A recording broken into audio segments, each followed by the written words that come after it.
heart of a debate that will change the destiny of Britain. Stay or go. Tonight, as the arguments intensify, two men with different visions of the future of the European Union are live before a studio audience. The battle lines are drawn on the biggest political decision of a lifetime.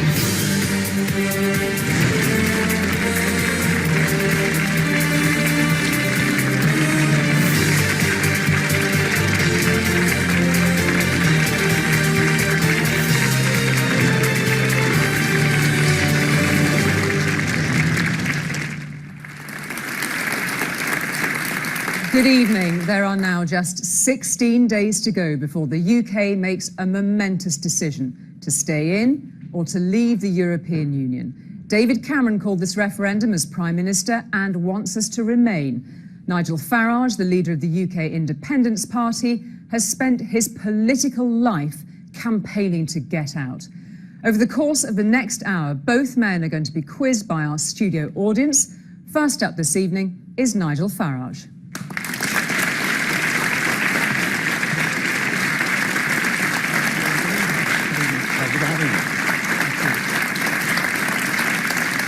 Welcome, Mr. Farage. Thank you. Our first question, we'll go straight to it, is from Daniel Green this evening.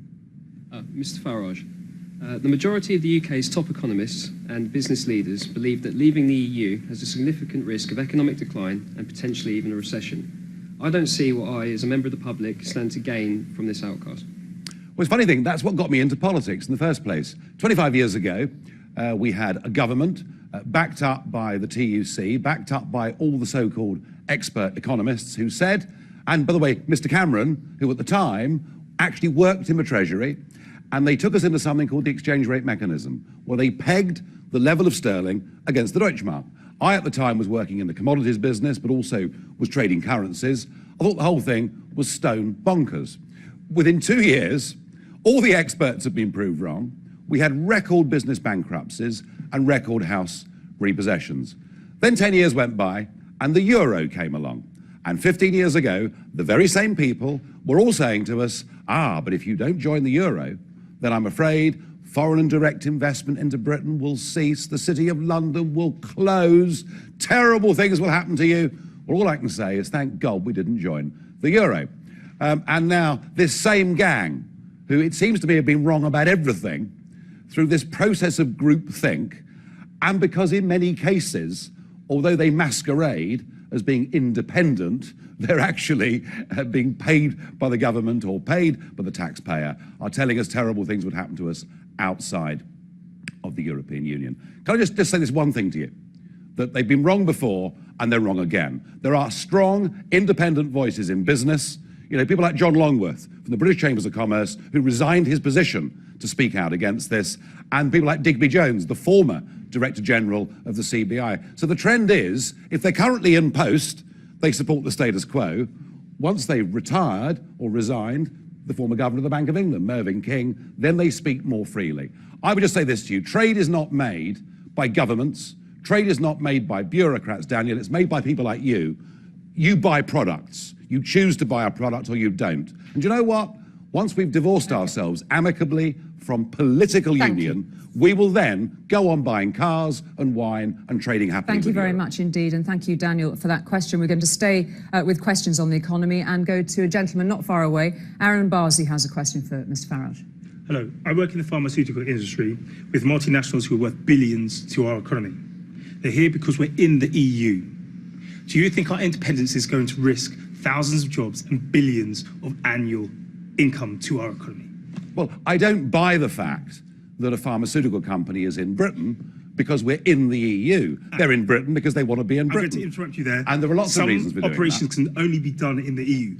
I can't do my job in Switzerland, so I can't review some EU products and live in Switzerland. You have to be in the EU, and that's why they have EU headquarters in the UK, which makes it worth 32.4 billion a year. I have to say that I'm not wholly happy with the way that much of the pharmaceutical industry has behaved. In particular, I see their lobbying in Brussels, which is absolutely massive, and I see the way they've been very good at putting out of business people producing alternative medicine. So not everything your industry has done has been good. Proved against placebo. But look, I've heard these arguments about car manufacturers. Please. I've heard these arguments about car manufacturers. I hear all these arguments that people are only here because we're in the EU. Well, do you know what? We have in this country actually rather a big domestic market. And just to give you a sense of perspective, right? Only 12% of the entire British economy, 12% is exports to the European Union. The other 88%. Specifically about pharmaceuticals, sorry. And also about jobs too. 32.4 billion, 2004 report from the government, right? So get that round your head, 32.4 billion. Now, the European Medicines Agency is in London. It's all the medicines, all the groundbreaking ones for the whole of Europe are reviewed in London, and Brussels listens to us. You can't do that if we're not part of Europe. Yes. I'm sorry. This is entirely and utterly false. Full stop. Whether you're based in London, you know, I mean, for example, our biggest industry isn't pharmaceuticals. Our biggest industry by a mile is, of course, financial services of all kinds. You know, from stocks and shares to pensions to hedge funds, you name it. It's our biggest industry. It brings our biggest revenues, and all of that has been transferred to agencies that are scattered around the rest of Europe. We've had plenty on Mr. Farage's question. Thank you very much. We're going to stay with these issues, though, and go to Heather Reeves, who has another question for Mr. Farage. Heather. Mr. Farage, if we leave, we may find ourselves punished or financially crippled to set examples for other EU countries that wish to leave the EU. What safeguards are in place to protect us, especially when negotiations don't go our way? Okay, fine. What did we join 40 years ago? What did my mum and dad's generation vote for 40 years ago? Tariff-free access to the European market. 40 years on, what we find is that tariffs across the world have come down because of globalization. And for the benefit of tariff-free access to a market that sells us more than we sell them, that regulates not just the 12% of the economy that sells to the EU, but the other 88% as well, gives us unlimited free movement of people and bans us making our own trade deals with the rest of the world.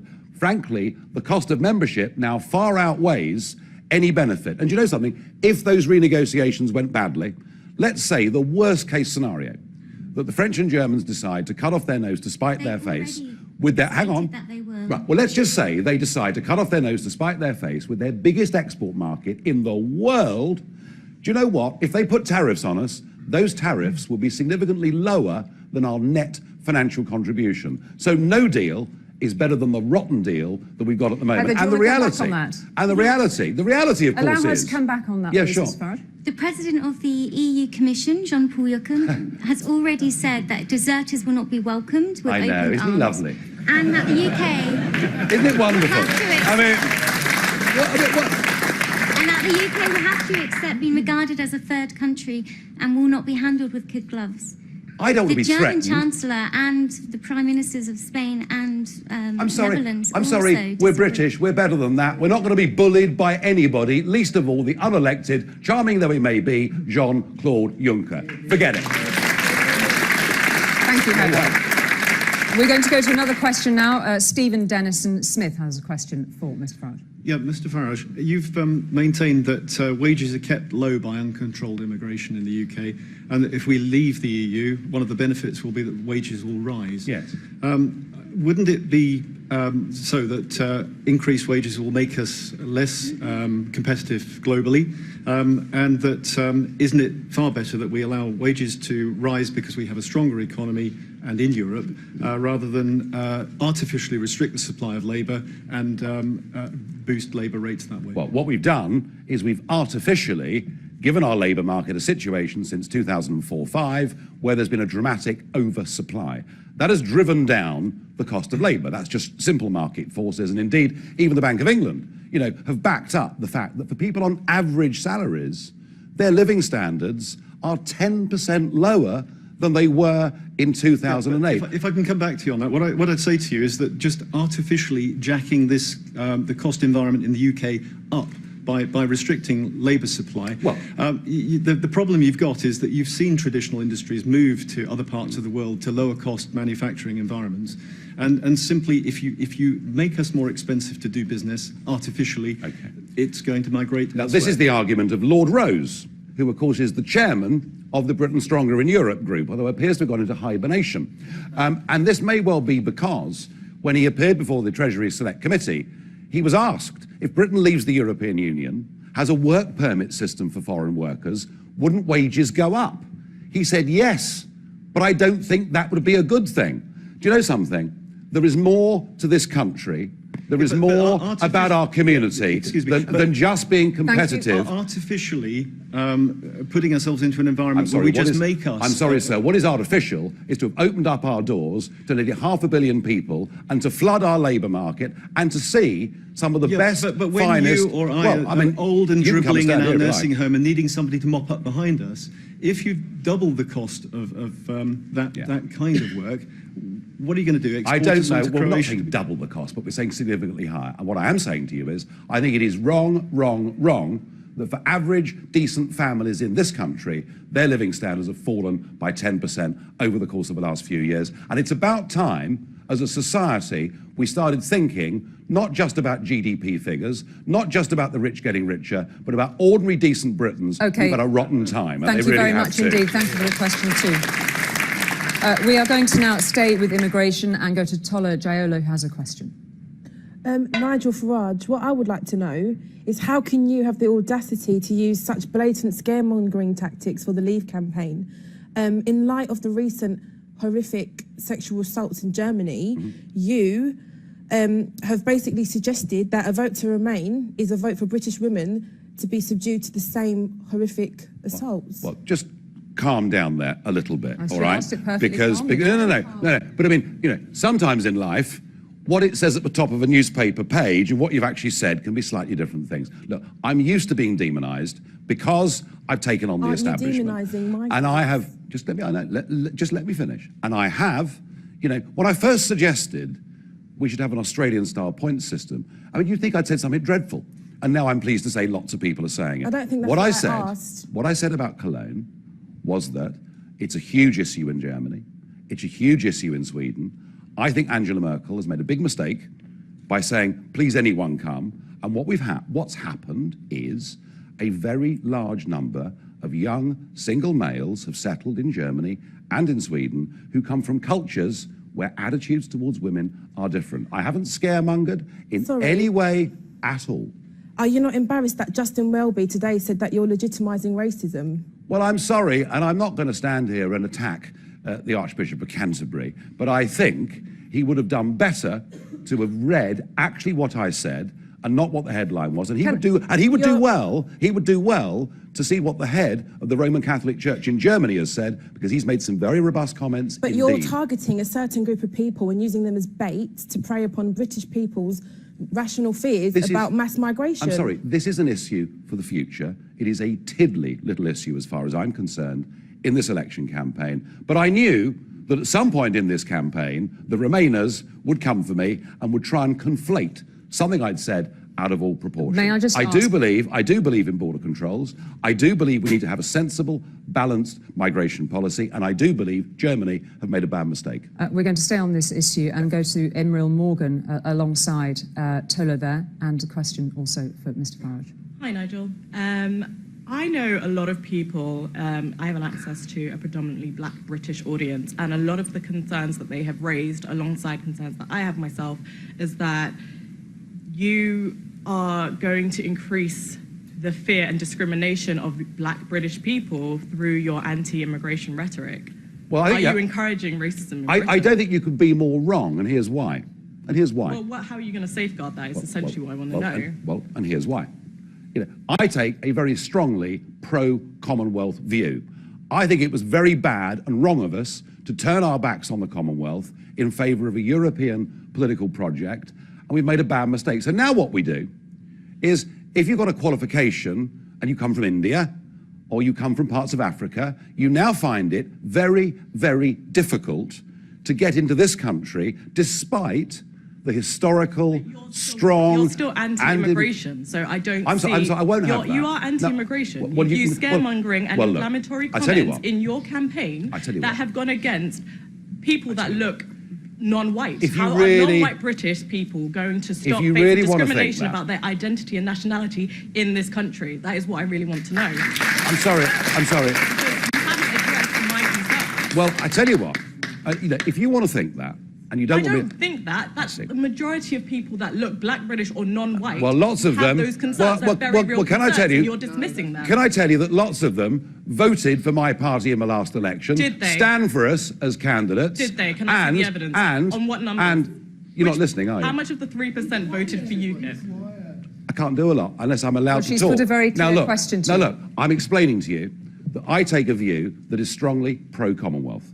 If we have an Australian-style point system rather than an open door to 508 million people, then actually it'll be better for black people coming into Britain who currently find it very difficult because we have this open door. And I would also say this to you, that once again, this attempt to demonise the Leave campaign or me, actually, there is big support for this amongst the ethnic minorities in this country who know that actually our current open border policy is damaging all of our communities. And here's our chance, maybe our one and only chance as a nation to get a grip on this issue. Imriel, thank you very much indeed for your question.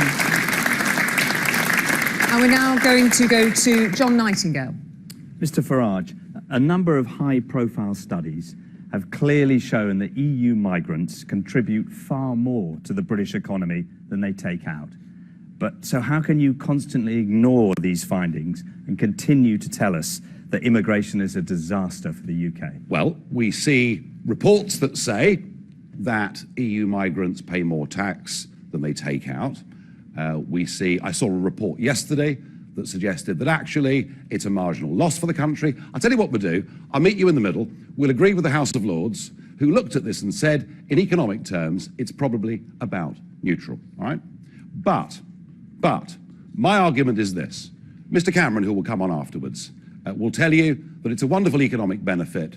And despite his pledge in the general election of reducing immigration to tens of thousands a year, he now says it would be disastrous for our economy. The real truth is that the population of this country is rising at a number where we need to value people's quality of life and standard of living and not just national GDP figures. If immigration continues at the current rate, our population will be 80 million by 2040. And just to cope with that, do you know we need to build a new house every 4 minutes, night and day, just to cope with the current numbers. So what I'm saying to you is, let's have a balanced approach. Let me tell you that we, as you well know, have an aging population here, that we are going to need migrants to pay our pensions, to pay for hospitals, to pay for the NHS, although all that is going to be necessary. That if you think you can actually stop people coming in here, if you persuade our country to leave the European Union, and then you find, in fact, every European country that wants to trade in the free market has to have free movement of people, what are you going to do in 2 years' time? And then are you going to ask to join again? You're bringing something else in here. Look, nowhere else in the world, apart from the EU, is the argument made that to trade with each other, you need to have free movement of people. That doesn't exist anywhere else in the world. But it does in the EU, and we live in Europe. The Americans sell more into the European Union market than we do. They are not members of the European Union, they don't have a trade deal with the European Union, and they most certainly don't have free movement of people. Every European country that is not in the EU but wants to trade with the EU has to have free movement. Well, it doesn't have to have free movement, and actually the Swiss have just voted against it, as you well know. John Nightingale, thank you very much indeed for that. We're going to move on because we want to cover some more topics. I'm going to turn now to Dominic Rath, who has a question on law and order and security. According to the Director of Europol, law enforcement in the UK gains increasing security benefits from our EU membership. Given this and the fact a number of former police chiefs have stated it would have a negative impact, wouldn't it be a huge backward step for our security to leave the EU? How are you going to assure our safety isn't compromised if we leave? Well, and again, it's the same debate, isn't it? Some people say that it's much better to be with the European Union, and they tend to be the people who are currently employed. Well, and then you say former and then you chiefs. and then you get Sir Richard Dearlove, the former boss of MI6, who says actually it's a very dangerous place for us to be. Look, I take this very simple view. You quoted Europol. at me. That same boss of Europol said that the migrant policy, and by the way, these are not refugees, they're mostly economic migrant policy over the last year, sparked by Angela Merkel, as we discussed earlier, has led to up to 5,000 jihadis coming in to the European Union in the space of the last 15 months. The former boss of Interpol said, we may as well put a sign on the southern beaches of Europe saying, terrorists welcome. So we have a very real problem. Now, the question is, how do we deal with issues like this? The first point that I think is really, really important is this. This should be a British passport. It says European Union on it, all right? I think, to make this country safer, we need to get back British passports so that we can check anybody else coming in to this country. Can we allow Mr. Ruff back in? I really do.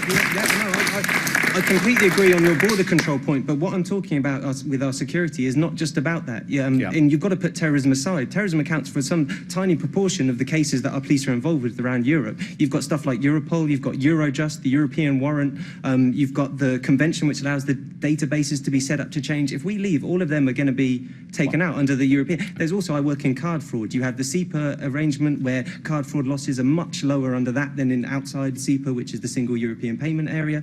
There are all these reasons that aren't actually terrorist or immigrant related. So when you're talking security, I think our police have a lot more involvement, and we're also the leading people in Europe that have caused a huge number of changes. But here's the point, Dominic's got a lot to get off his I know he has. I know he has. He's very brief because I need to move on. I'll be very brief. Okay, there are two approaches to this. One is that as a sovereign nation, we cooperate and we exchange information with our friends and neighbours, just as we do with the Americans. But no one says we have to become the 51st state of America to do this. I suggest we do this as a sovereign nation, not give away the authority to this to Brussels and we or any should agency. say also the director of Europol is in favour of remaining. Yes, he is, but he's equally criticised their own policy. We've already got a lot of intelligence areas, sorry to come in, but we've already got a lot of intelligence to do with terrorism outside. The ones within the European Union aren't in that vein, and I don't think you can pass them in the same way, sorry. Thank you very much, Dominic. Okay, we're going to speak now and hear from Joanna Stambridge, who has a question about sovereignty. Joanna. Hi. Even if we left the EU, we're still going to be members of a whole lot of international organisations. I hope so. World Trade Organisation, the UN, the IMF, all sorts of different organisations, all of which involve sovereignty trade-off to some extent. So would leaving the EU really establish UK sovereignty, or is it a bit of an emotional red herring?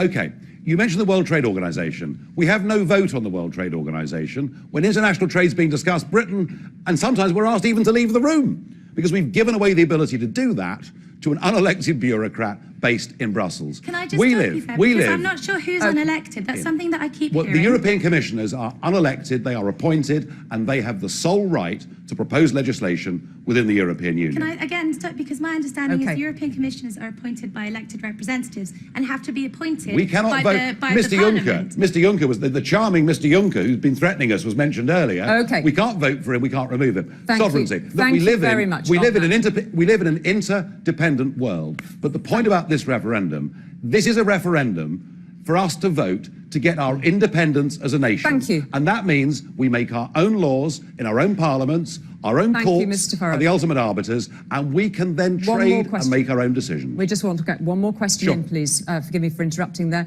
Mr. Grimwood, Dave Grimwood, you have a question. Thank you. We've been told that this referendum is a once-in-a-generation opportunity. I'm interested to know what you think the EU will look like in 20 years' time if we stay in it. Well, I think it's done for, frankly. I think the Eurozone is a catastrophe. Just look at what they've done to Greece and those Mediterranean countries. The migrant crisis is now not just dividing countries, but dividing within countries, leading to a whole new brand of politics. The money's run out, and yet, at the same time, they're saving up for the day after our referendum, their announcements about a European army and about an increased European budget. The project doesn't work. I want us to get back our independence, but to say we'll be good Europeans. We'll trade with Europe, cooperate with Europe, but govern ourselves. And I believe when we do that, the rest of Europe will do that too. And a happy Europe will be a democratic Europe of sovereign states who are good neighbours in the same street. That's where I want to get us to. Thank you very much indeed. Okay, I need to stop you there, Mr. Farage, and thank you so far to all our questioners and to Mr. Farage. Thank you. And we will let you take Thank your you very leave much. from us. Thank you.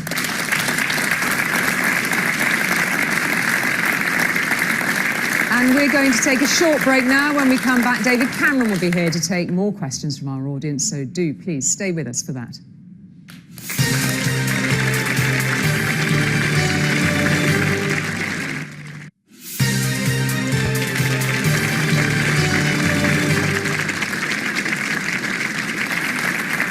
Hello and welcome back. Well, in the first half of our programme, we heard the leader of the UK Independence Party, Nigel Farage, put forward his case for why he believes we should leave the EU. Now, David Cameron, who wants us to stay, is his turn to face our studio audience. Welcome, Mr. Cameron. Thank you very much indeed. Welcome to you, Mr. Cameron, and we'll go straight to our first question, and it is from Robert Newman. Mr. Cameron, you and the Remain camp seem to be convinced that if Britain leaves the EU, that we will be plunged into recession. 6 months ago, you told the CBI that Britain could survive outside the EU. Why are you now so adamant that we'll be plunged into economic meltdown if we decide to leave? Well, we can certainly survive outside the EU. I think the question for us is, how do we thrive? How do we do best? How do we create opportunities and jobs and chances for our children and our grandchildren? That, to me, is what this debate is about.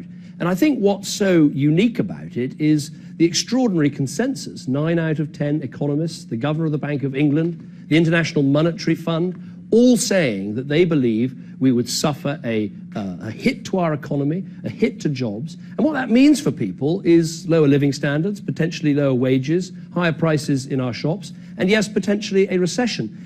And I think it would be irresponsible for me, as your Prime Minister, not to warn of these things. After all, the IMF, the OECD, some of these bodies are actually paid to warn Prime Ministers when their economies face risks. So yes, we could find a way, but in my view, it's not the right way. And I want to, if I can, just take a moment to say why all these experts, I believe, are right. And it's to do with this single market, 500 million people. It's where we sell half of the goods and services that we export, almost half.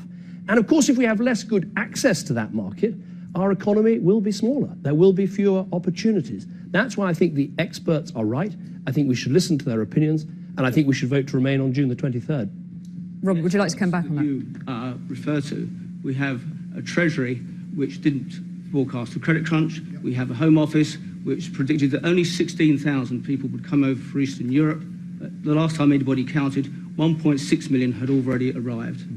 I accept forecasters don't always get it right, but I can't remember a time when you've had such a consensus of all these bodies and all these economists. And as I say, what they're saying makes common sense to me, because if you're a great trading nation, and we are a great trading nation, and if you cut yourself off from your most important market and have worse terms in that market, then you're going to be disadvantaged.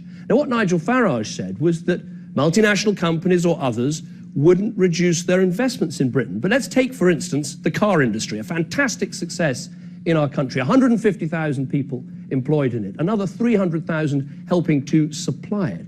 If we had the same situation as America, which was what Mr. Farage was talking about, our cars would face a 10% tariff, a 10% tax. And that's why I think you'd see less investment and less jobs. So I think there's a real consensus now that we'll be worse off if we were to leave. Mr. Cameron, thank you. Forgive me for moving on. We've got lots to get through. Sure. We're going to take a question now from Anthony Gould. Prime Minister, you gave an excellent speech in 2013 outlining the minimum reforms that you wanted to get from the EU. One of the key ones from my perspective, running a small business, was that you wanted to remove the free movement of people so that we could recruit skilled people from all over the world, not baristas from the EU. You were basically humiliated on that. So why on earth are you now saying that the EU is wonderful? You were saying then you'd leave if you didn't get those reforms. What I said in the reforms that I sought, I said we need it to be less of a single currency club. So I wanted guarantees for the pound, our currency, and I got those.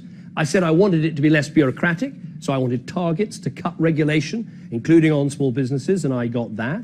I said that I wanted to make sure it was less of a political union for us. I think we're there for trade and cooperation and working together, but we want to live in a country called Great Britain and be part of a European Union. And so I've got us out of ever closer union. And crucially, on migration and the movement of people, I said I didn't think it was right that people could come to our country and immediately take out of the benefit system, including the in-work benefit system. And what I've secured is this idea, this proposal, that if people come here, first of all, they can't claim unemployment benefit.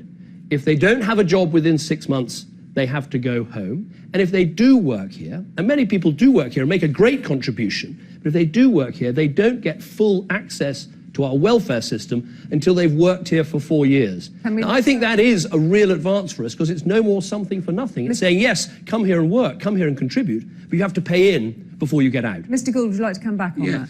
But if you need skilled people from outside the EU, it's devilish difficult. I've even had to spend thousands of pounds, wait over a year to get a Tier 2 visa for my staff to come here. It's ridiculous when somebody can walk in here and do the most junior, unskilled job from the EU. We can't get the skilled people we need from anywhere where we need them. Well,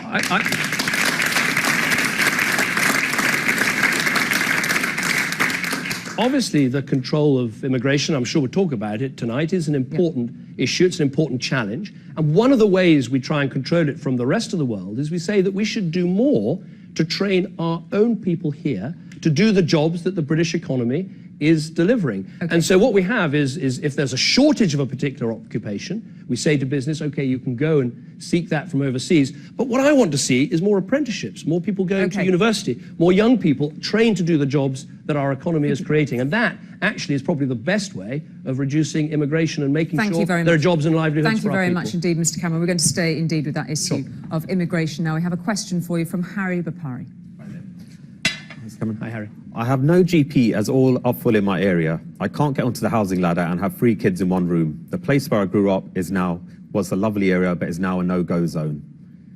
How is the EU and uncontrolled immigration working for me, a 40-year-old Brit who has been working full-time since the age of 16? Well, what I'd say is I think there are good ways of controlling immigration, and I think there are bad ways of controlling immigration. A good way is what I just explained, of saying that people can come here, they can work, they can contribute, but they have to pay in before they get out. And when it comes to immigration from outside the EU, which of course is more than half, we do put a limit on the numbers that come for economic reasons. But I would say, really frankly, that I think if we want to build houses, if we want to invest in our health service, if we want good schools for our children, we've got to strengthen and safeguard our economy. And pulling out of the single market, which is what the Leave campaign want to do, that would damage our economy. Nigel Farage said it. He kept on talking about GDP isn't all that matters. GDP is the size of our economy. It's the combination of all the wealth that our country creates. He's basically saying it doesn't really matter. He's so keen to get us out of Europe that he's prepared to sacrifice jobs and growth on the way. We mustn't do that. That's not the way to build houses or provide the health service we need. With respect, Mr. Cameron, I voted for you in the last election because one of the things on your manifesto was to get immigration down. You haven't been able to do that because you're not allowed to do that. That's the bottom line. So how are you, I can see my standard of living and my family's standard of living going down because of this influx that we can't control. Now, I'm sorry to say, but your closing statement last week was that if we leave the EU, we're rolling a dice with our children's future. I think quite the opposite. By you telling us to stay in, you've rolled that dice already. Well, obviously,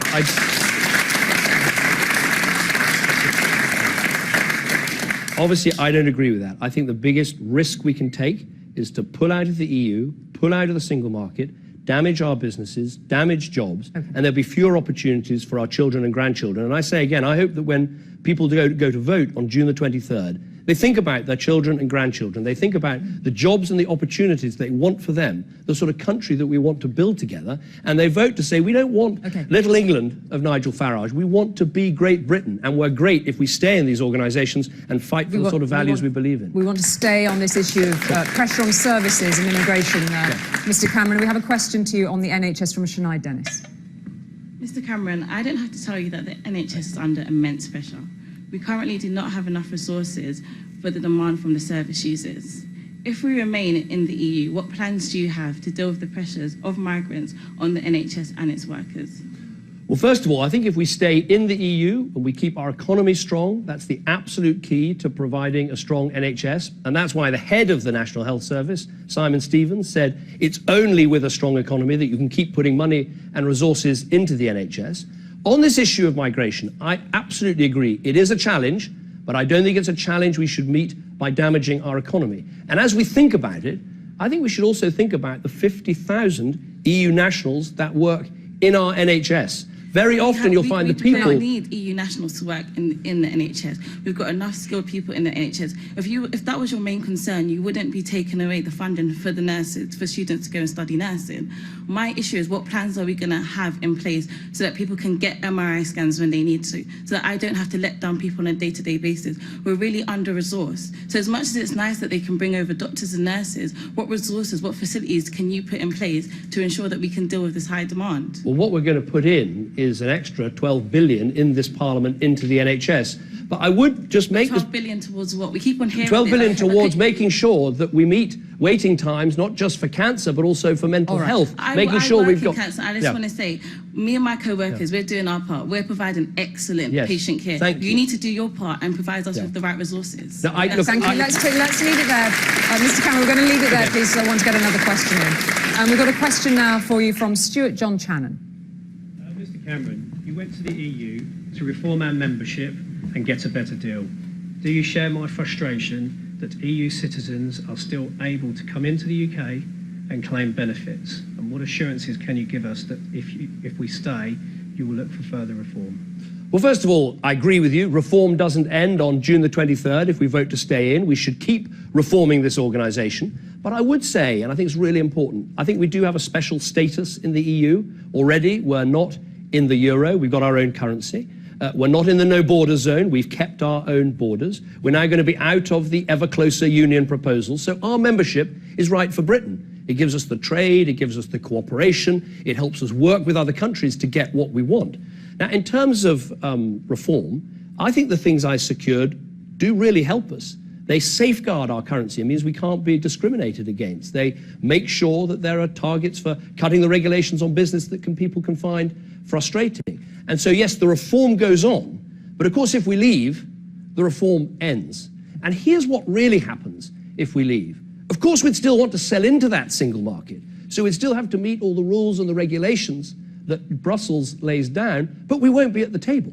We'll be like a country with our ear and our face pressed up against the glass, trying to find out what's happening with the other 27 countries, making rules that affect our country. And I would say that is no way for the fifth biggest country, biggest economy in the world to behave. We need to be in this organisation, fighting for British interests and for British jobs.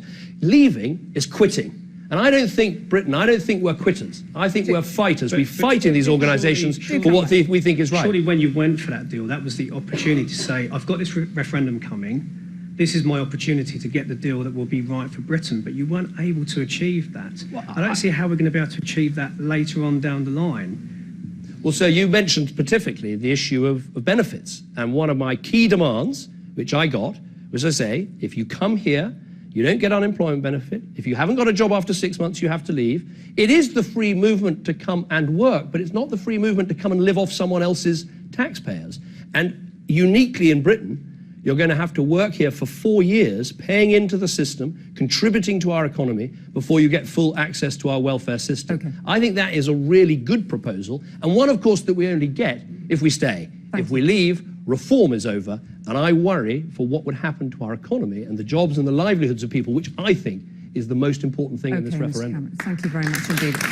And just on a point of information on that, by how many figures do you expect the migration from the EU to fall as a result of the reform that you secured? I haven't made a forecast because, frankly, we've had pretty extraordinary years recently in the European Union. In the first 5 years I was Prime Minister, our economy created more jobs than the rest of the European Union put together. And so we have seen a lot of people coming to live and coming to work here. Actually, 9 out of 10 people in work are British nationals.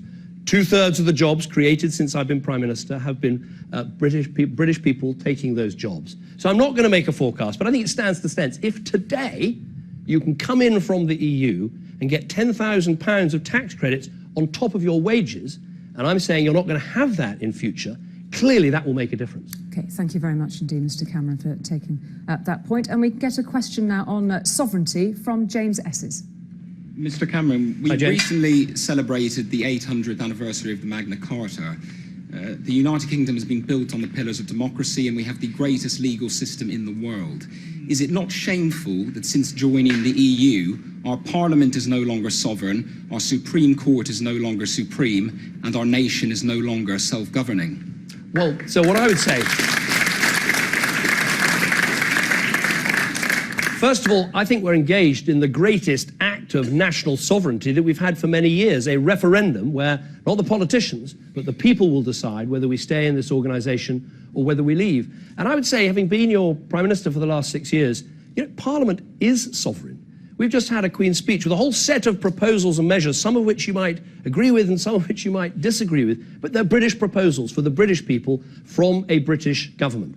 Now, you hear a lot of talk about patriotism in this referendum. As far as I'm concerned, I love this country with a passion. I think we're an amazing country. And I say if you love your country, then you don't damage its economy. You don't restrict opportunities for young people. You don't actually isolate your country and reduce its influence in the world. And frankly, I do worry about a second Scottish referendum if we vote to leave, and you don't strengthen your country by leading to its breakup. So I'm deeply patriotic. I think this is a case for a bigger, greater Britain inside a European Union. And let me go directly to this point about... Sorry, please do. Your own House of Commons library has estimated that up to 55% of our laws are made by Europe, i.e. unelected bureaucrats, and we also are in the position that our own Supreme Court judges can be overruled by European judges, some of whom may never have even stepped foot in this country. It's a disgrace.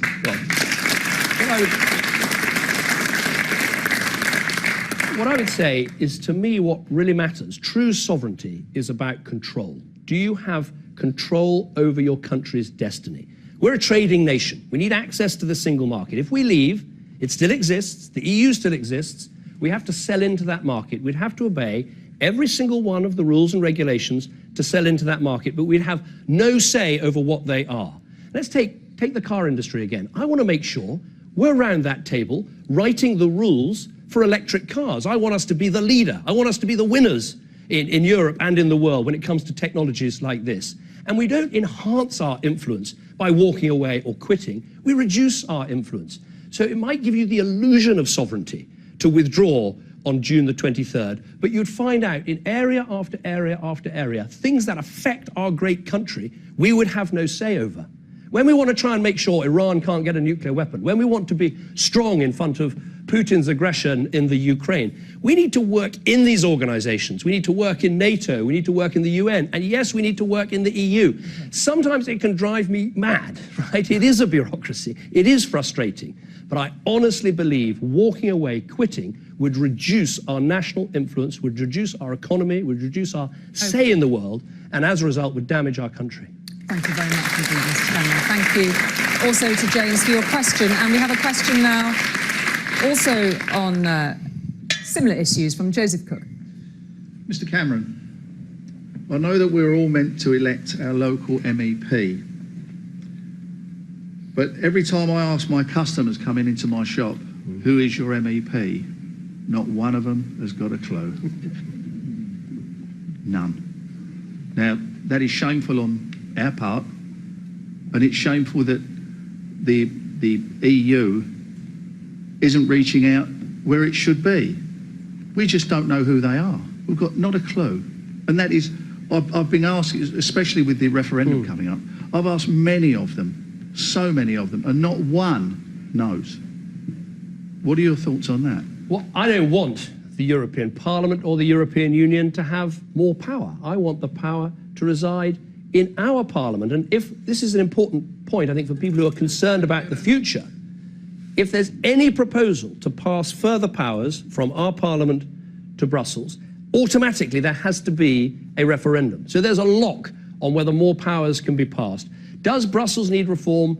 Yes. Do these institutions need opening up? Yes. Can it be frustrating sometimes? Of course it can. But the question we've got to ask ourselves in this referendum is not, do I like the European Parliament? Frankly, I don't like it very much. The question we've got to ask ourselves, are we better off? Are we stronger? Are we safer if we stay in this organisation or if we leave? That's the question on the ballot paper. And I hope people, I'm sure, will share many of my frustrations about the European Union, but frustrations with an institution, or indeed with a relationship, are often not a justification for walking away. They're an argument for staying and fighting for what you need for jobs, for investment, for security for our country. Joseph, thank you very much indeed for that question. We're going to press on a question with, on law and order from Peter Thompson. Mr Cameron, just today we have seen yet more evidence of the type of crimes committed by EU nationals who have records in their home country and come here to commit more crimes. If we remain in the EU, how can we protect the public from the EU nationals who have committed offences in our home countries? Peter, very good question. I can answer it very specifically. First of all, we will keep our border controls. We can stop anyone at our border, EU nationals included, and if we think they're a risk to our country, we don't have to let them in. And in my renegotiation, I strengthened that to give us more freedom to do that. First point. Second point, we've got a lot of European and other foreign nationals in our prisons. And one of my greatest frustrations as Prime Minister is going around to some of these countries, whether it's going to Nigeria or Jamaica or Pakistan, and trying to get foreign nationals out of our prisons and over to the countries where they came from.